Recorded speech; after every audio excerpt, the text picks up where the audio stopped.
Hello and welcome to another episode of the Smash Accept podcast. I'm your host, Michael Royer. You can find me on Twitter at DynastyDad FF. Joined as always by my main man at FFSnoog. We just crossed 4,000 subscribers. We're trying to hit that quest for 5K, so make sure you guys check out the link down below. Smash that subscribe button to dominate your 2025 season. Today, what we're going to talk about, and a part that could really separate you guys up over the top, is rookie running back stashes. In years past, we've had guys like Zach Charbonnet, like Bucky Irving, like Rashad White, a lot of running backs where you're like, okay, these guys would be a good player to add to the end of my bench, and then they end up winning you weeks and winning you seasons. Snoog, the running back position, when it comes to investing in these late round flyers, historically have been so much better than when we go for round 4 wide receivers or later, because those guys hit at a historically low rate, where these running backs, they get opportunities much quicker. Yeah, that's the best thing about running back is, it's very hit or miss with injuries and all that good stuff. You can't really predict as much. That's why we love to stash these insurance running backs. Last year alone, Dad, if we want to dive into the process a little bit of what we've been doing, Jordan Mason, some of these guys last year, they blew up when there was an injury to, Christian McCaffrey or some of these other big name guys. So every year there's insurance running backs that hit that end up being league winners down the stretch. So we're going to help you in a stacked rookie class that we just got in this 2025 draft class, help you kind of identify some of the best targets and stashes that we like and why, what their opportunities and what they could do if they become the full-time starter and their value bumps. And we're going to jump into that and kind of dive into each one for you guys. Yeah, my first guy, he's a little bit more expensive, but I'm going to go with Bhayshul Tuten. Bhayshul Tuten at the combine ran a 4.32. All of his raw score, his combine, I mean, that's in the 100th percentile. This is someone that is a super freak when it comes to athleticism. He's someone that when you look at, there were only 3 running backs in the 2025 class who posted over 1,500 yards, over 15 touchdowns, over 20 receptions, and over 4.8 yards per carry. It was Bhayshul Tuten, Omarion Hampton, and Ashton Genty. I mean, that's a real strong crowd to be in. And this is, a running back that I think is someone that has been electric in the past. I mean, 1,240 yards, 17 touchdowns in 11 games last year. One of the best receiving backs in this class, 10.2% college target share. That's an 80th percentile as well. Tuten goes to the Jaguars. Now, at first glance, you say they have Travis Etienne, they have Tank Bigsby. But what I'm looking at here is this is Dynasty. We're trying to look at guys that we're going to stash that could really benefit this year and in long term.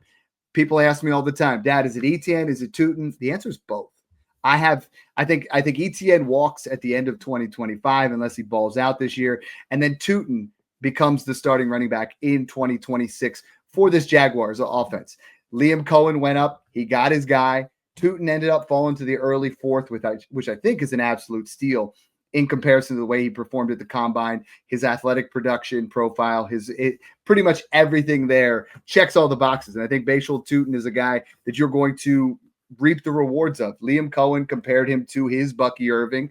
Last year, Liam Cohen was in Tampa Bay when they took Bucky Irving in the 4th. So, I mean, everything's lining up to be a similar type prospect, a similar type home run in a much cheaper version than what you're paying for, all the other elite level running backs. Yeah, and if you really look at it, I think like best case scenario, he ends up somehow being the starter of the 1A, 1B this year. I think worst case scenario is he doesn't play much this year, but next year, Travis Etienne's gone. They don't re-sign him, and then it's him and Tank Bigsby as the 1A, 1B. So I really think he's kind of set up to be in a scenario where it's actually better than it seems and looks. I think that there's a real good chance that they let Etienne walk next year, and I think Etienne goes somewhere else and resets his feet there, and then Tuten slides into the Etienne type of role, and it's going to be like kind of like that Bigsby Tuten kind of 1-2 punch, kind of using Tank between the tackles on early downs. I think he probably has the highest upside out of all the players that we're about to talk about here. I think he's almost more kind of like in his own little mini tier after like Harvey, Scatabo, and Caleb Johnson. After those guys, it's like Tuten, and then it's like another tier. But I do think that, like you said, I mean, Liam Cohen comes in as the head coach and handpicks another 4th round running back that ironically wins and plays similar to a Bucky Irving. terms of like forcing missed tackles, breaking tackles. He's a much better athlete than Bucky Irving, and I don't think he's as polished as Bucky between the tackles, but good player. And if he can fix the fumbling issues, he'll find himself on the field early on. So my guy, Jarquez Hunter, I think he's another guy like Tuten with a ton of upside, another 4th-round pick. Rams traded up to get him. Their draft room looked like they literally just won the lottery when they traded up and took him. He's an elite explosive athlete. I think he has what Kyren Williams and Blake Corum don't have. He's a much better athlete and has home run hitting speed, unlike both of them.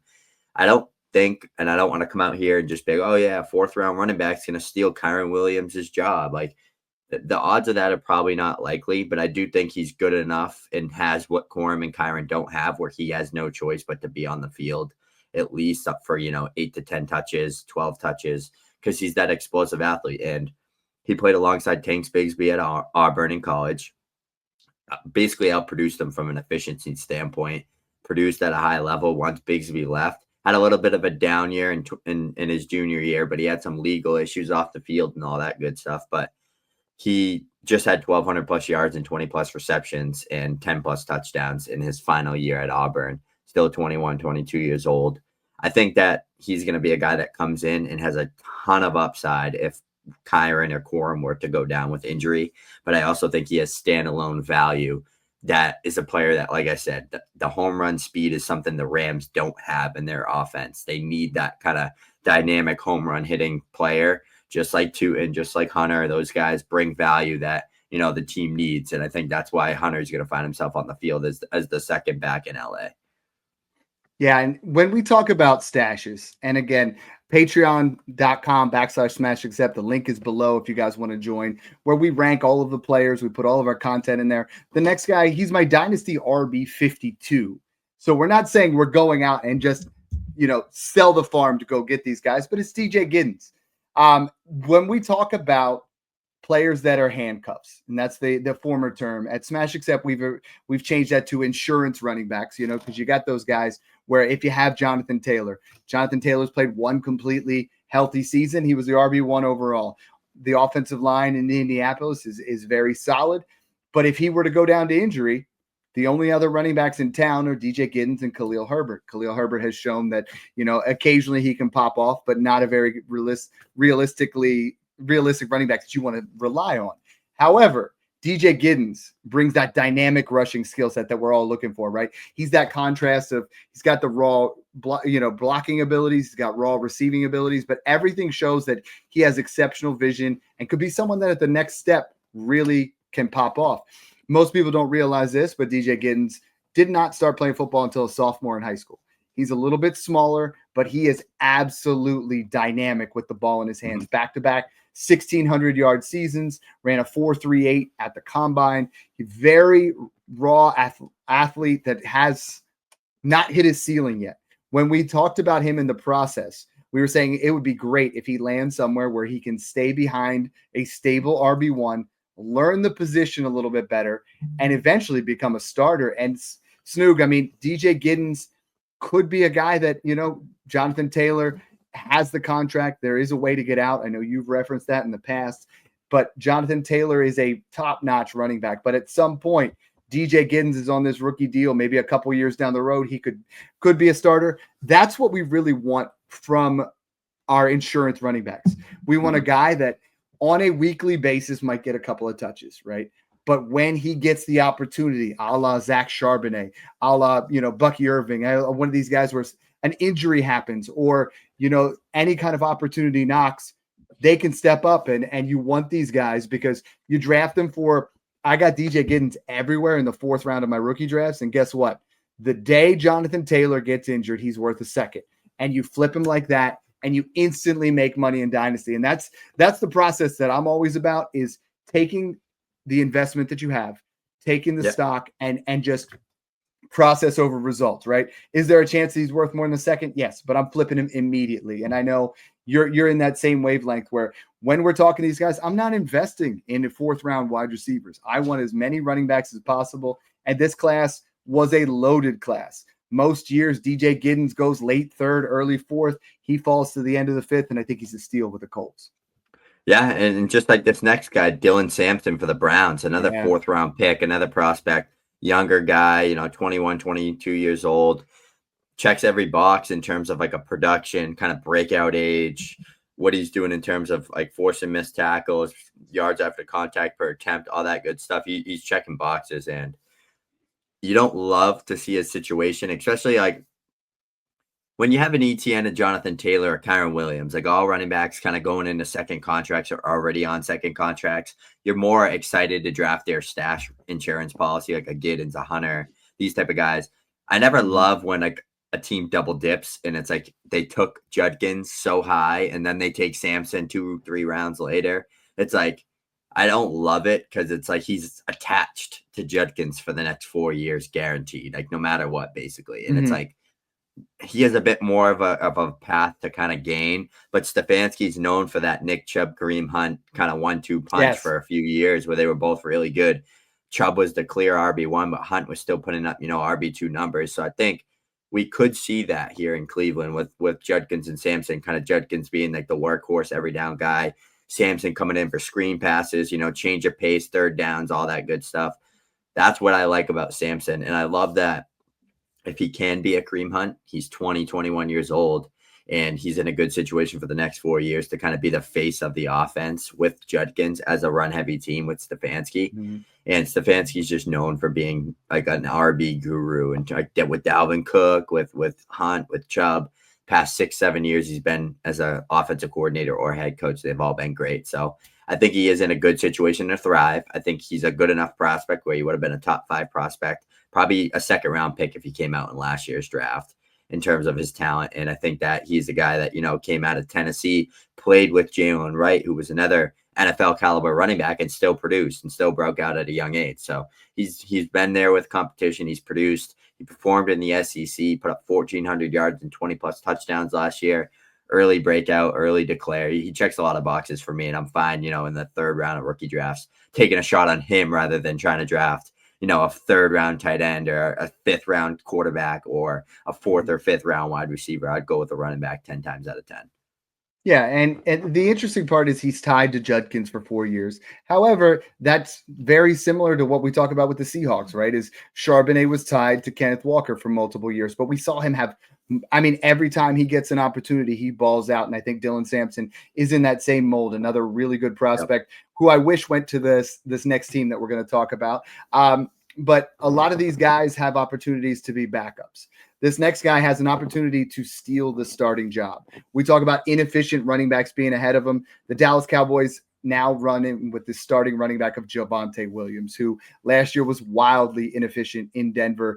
With honestly, Denver has the number 1 run blocking offensive line in the league. So the fact that he moves to Dallas on backup money does not sway me at all. I think Jaydon Blue, the home run hitting potential in this offense, makes offensive coordinators salivate, right? He's a guy that can catch passes out of the backfield with 42 receptions last year, 6 touchdowns. He's someone that in open space is this new age NFL change of pace guy, right? You get him out there in open space and he can fly. Very undersized. Don't get me wrong. 5'8", 195, more of that Devon A chain. He has that athleticism. He has that home run hitting ability, but a very limited college workload, only 145 carries. So that obviously there's questions about durability and can he handle the NFL touches.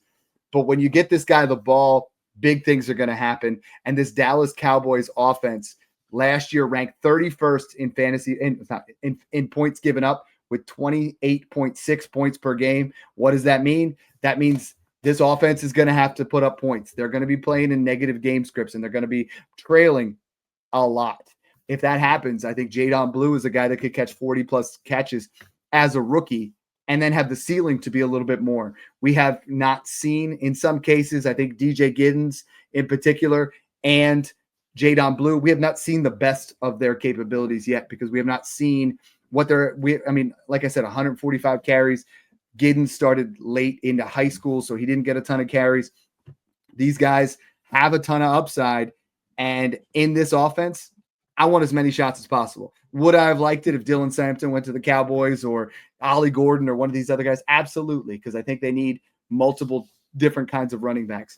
But Mhm. if Javonte Williams struggles, Jaydon Blue could be a real value. He's going early third in rookie drafts. And I think there's going to be a real opportunity this year where you can sell him for a second. And that's what we're trying to do with these insurance running backs is let them give us that little bit of extra juice for the playoffs. And if we get them and we don't need them, we're going to flip them. Yeah, I'll finish this off strong here with Taj Brooks, a prospect whose film I loved. Another player that just in 2023 and 2024 alone had over 3,000 rushing yards and forced 150 plus missed tackles, 96 in one of those seasons. So a guy that's, the patience, the blend of vision, all that good stuff, the elusiveness between the tackles. He can make a defender miss in a phone booth. He can carry, 20, 25 carries per game. He's built with a 5'9", 220-pound frame. His elite agility circuit at the combine was exactly what I saw on his film. His ability to make defenders miss. He had like a 90th plus percentile in his agility circuits, ran in the 4.5s, early 4.5s. So a guy that, moves a lot quicker than people expected. He's also a capable pass catcher. He's your front runner to be the handcuff to Chase Brown. I'm not scared of Zach Moss. He's toast.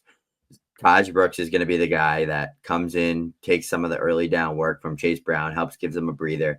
Because if we're being honest, Chase Brown's not going to carry the ball 30 times a game. Like, he's going to be a guy that catches a ton of passes, scores a bunch of touchdowns, has that type of efficiency. I could really see Taj Brooks kind of coming in and being like a 10 to 12 touch guy on early downs, working his way into that grinder role for Chase Brown to be that change of pace guy. So I think, the prospect Taj Brooks was the production, the analytics, the film, all that checking boxes for me, and the Bengals coming out and being like, this kid's already a leader. He was a leader at Texas Tech. He's a hard worker off the field, according to coaches. So I do think that there's a chance that he locks himself in as the primary handcuff, again, in an elite offense. That's what we're looking for as well. Dallas, Cincinnati, all these type of offenses that we're talking about here. Like, even the Colts aren't an elite offense, but they're a really good run offense. Like, you're looking for those stashes and those insurance running backs and those type of offenses. Like, we want to chase that type of upside, because if, one of these guys go down and a Taj Brooks starts, he could be like an RB1 in points per game while he's the starter. Yeah, and this is always fun because I think this goes into dynasty principle where we're talking about who to stash, where to put them on your taxi squad, do those kind of things. If you guys are interested in more content, we've created a Discord through Patreon. You pay from Patreon, you get into the Discord. The Discord has 800 plus guys talking shop 24/7. It has rooms so you guys can talk fantasy football, so you guys can talk real life, so you guys can talk, rookies, rookie drafts, startups, redraft, everything, individual rooms. So you guys aren't in there. A lot of group chats have this giant chaotic room where everybody tries to talk at once. This has everything hyper focused, each individual section, a room just to talk about dynasty trades, a room to talk just about rebuilds, a room just to talk with Snoog, with myself, with Al, with all the guys that we have in there. Statman's running KTCs all the time of, would you cut this player, trade this player, or keep that player, and you debate it with a bunch of guys just like you. Startups, every single day, people are starting up new startups. Scarface is in there creating mock drafts. It's just the best place. We're creating a one-stop shop community where you guys can become the best fantasy version of yourself. So thanks again for tuning in, guys, and enjoy the process.